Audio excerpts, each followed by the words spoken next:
Quand on fait un travail, il faut préciser le où et le quand. Quand on ne précise pas le où et le quand, on est dans le vague. Et en astrologie, le vague, c'est bien commode, mais c'est pas concluant. Toutes les prévisions vagues, elles ne sont pas concluantes.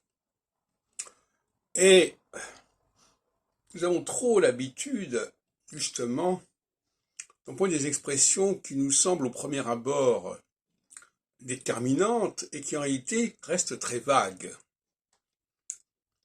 Moi-même, j'ai souvent été victime de ce travers.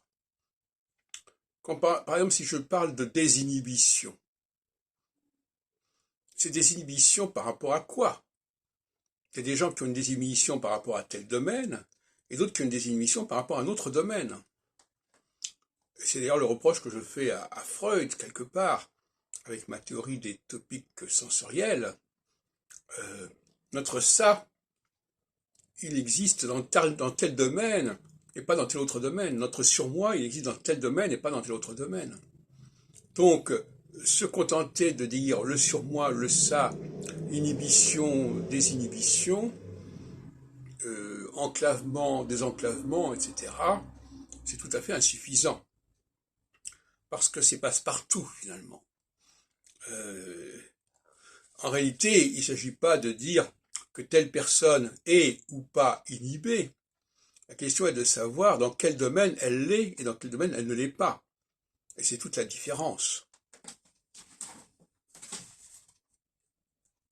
Et donc on peut parler d'un relativisme psychologique qui va être fonction du où et du quand, dans quel domaine tel comportement se manifeste et à quel moment.